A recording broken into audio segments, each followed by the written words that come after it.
Okay. Word. All right. We are here with Jeff Pearson. He is a pickleball instructor here at the Medfield, Kingsbury Club in Medfield. Also a 5-0 player and an unbelievable musician. Now, Jeff, I got to say, I don't know, a couple years ago you told me you were a musician and I thought, oh, maybe he plays in like a band or something and gives a few lessons here and there. And then I went to your website. Yeah. And I mean, you are like Beethoven over there. You're incredible. If he was a violinist. Yeah. So he is an incredible violinist. And you were telling me you started at the age of 4. Did your parents push you into that? Yeah, definitely. I mean, It was my dad. So my mom is not a musician by any means.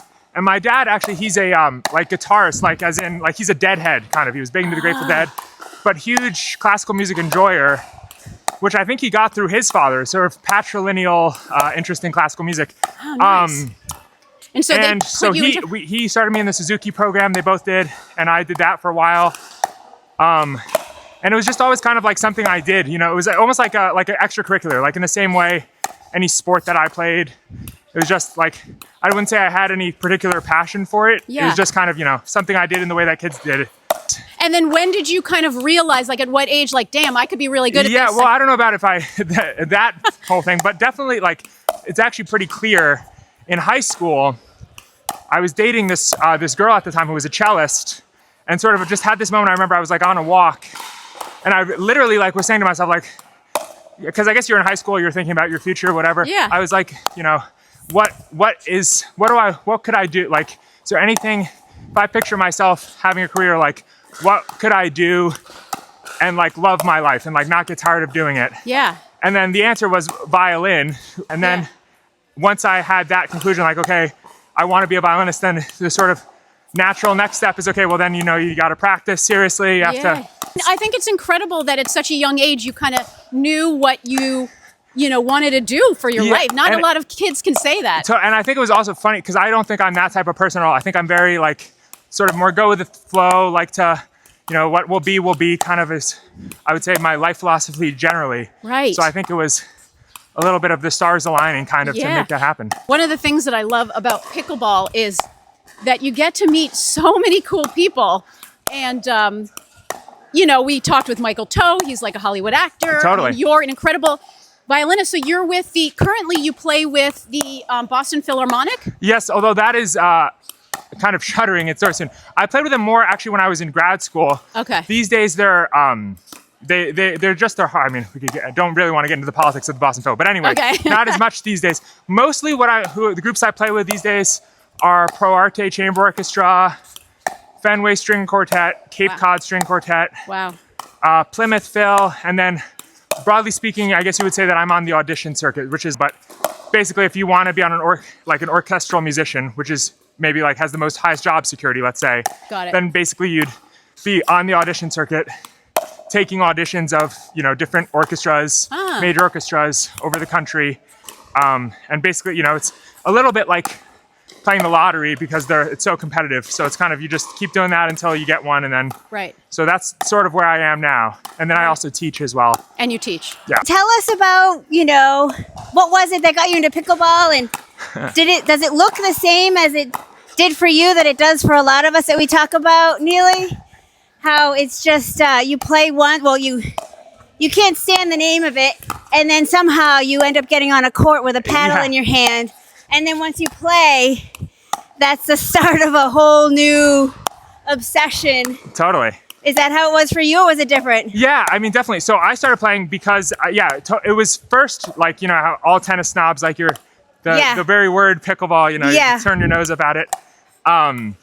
But yeah, so when I moved to Boston, I was basically looking for people to play tennis with, and A, I didn't know anybody to really hit with, and B, all of the courts were filled up with pickleball players. Because my girlfriend didn't have a racket sports background, the learning curve for tennis is so much steeper than it is for pickleball. It's like, so we kind of just were like, oh, this would be a lot of fun. It seems like there's a lot of people that play it, so we sort of bought, starter, paddle, kit, like, and net, as you do.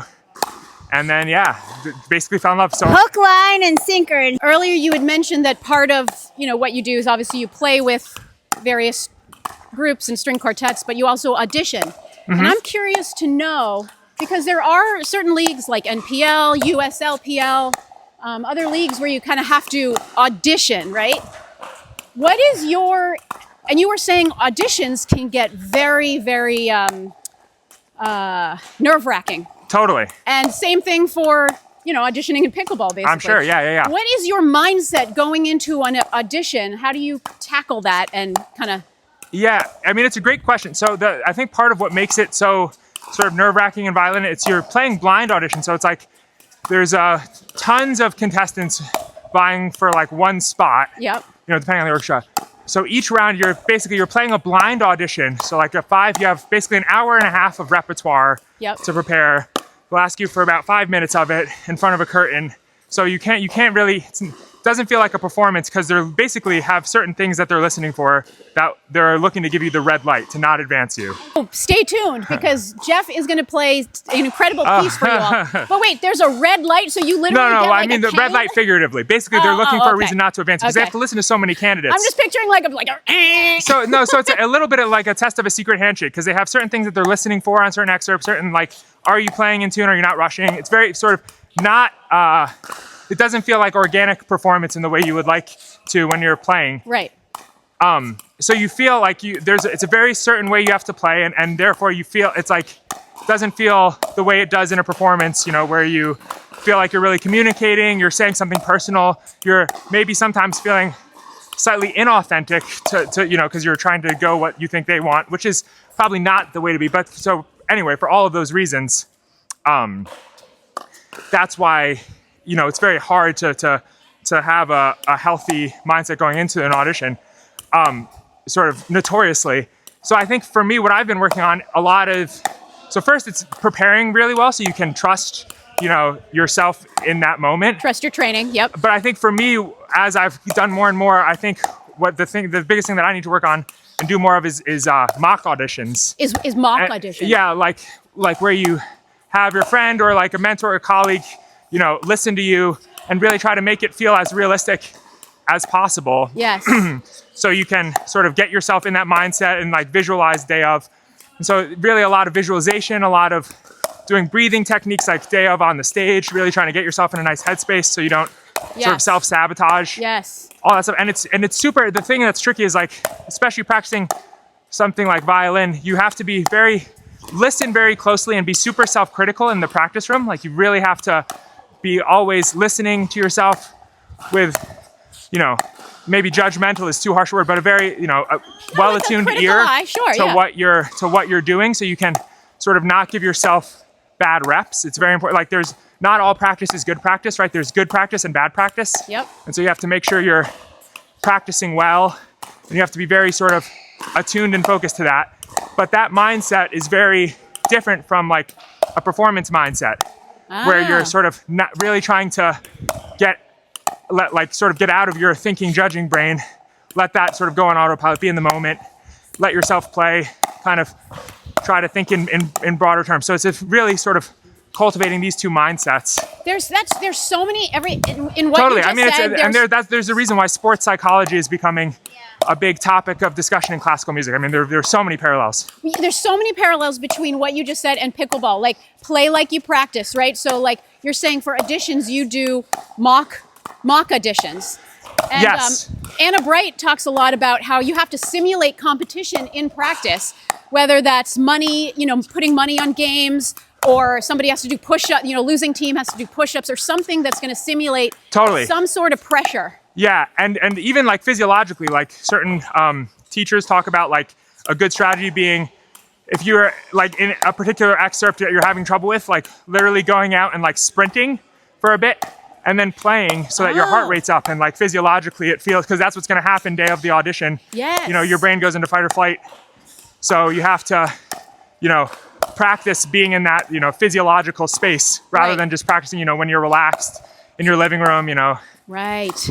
And we were talking before about the inner game of tennis, which is something you just read and I just read actually. Oh, great. And you were talking, it talks a lot about self one and self two and not judging yourself. And how have you used that in your pickleball and I guess violin world? Yeah, well, it's really informed how I teach pickleball, especially. I mean, it's very directly applicable to pickleball because it's a book about tennis at the end of the day. So it doesn't take a lot of like thinking in metaphor to see the applications. For violin, I actually heard of the book first as a violin book. It was sort of very famous as, around in classical music circles about, being a great book to read. Yeah. It's really informative. It's like what I'm talking about right now, like really being good at literally practicing, when there are no stakes, it's easy for self one to not get super involved because it doesn't feel like there's pressure and it needs to. Right. So really, but when there are stakes, if you haven't practiced how to direct self one to like sort of a state of awareness, dispassionate awareness, rather than a state of, sort of judging and, just thinking a lot and trying to manually do things, then it's going to happen. And it really, as from reading the book, really messes up everything that you're trying to do, because it would be sort of like if all of a sudden when you were walking, you started thinking about, okay, how do I do this? Like what muscles have to fire? It would be impossible to do naturally. Yes. So really making sure that when you're practicing, you're really focused about not only, is that in tune? Am I playing with a good sound? But also like, what is my mind doing? Sort of, am I really trying to manually think about something? Can I practice this in a way where I'm just noticing something happen, and not judging? Hey guys, Neely Sullivan from Real Housewives of Pickleball. Wanted to give a proper intro to Jeff Pearson, who we just had in our community corner. We were dinking back and forth, getting to hear a little bit more about his backstory, and now we are thrilled to have him perform a little violin excerpt from a Bach piece. This is Real Housewives of Pickleball presents Jeff Pearson on Community Corner. So I'm just going to say a few words about what I'm playing. So this is I play the beginning of what's from Bach's first sonata for solo violin. So Bach wrote these very famous series of pieces, these 6 sonatas and partitas. They're sort of like, in some way, like the holy grail of violin playing. You start playing them when you're young, usually, and you play them your whole life. You sort of, each time you come back to them, there's more and more to discover. In a lot of ways, Bach is really the sort of godfather of Western harmony, Western classical music, so super important guy. This piece that I'm playing, this is the fugue from his first violin sonata. A fugue is basically sort of like, you can think of it as a conversation between voices. So it's like polyphonic or multi-voice. As you'll soon hear, Bach is, revolutionary composer, is able to do this really sort of astonishingly well and in a really beautiful way that, not really any composer since has been able to do. And that's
Yeah. Amazing. Yay. I feel like I wanted to be in a period piece, just like doing like a ballroom dance or something. Yeah. Very. Gorgeous. Thank you. Thank you. So good.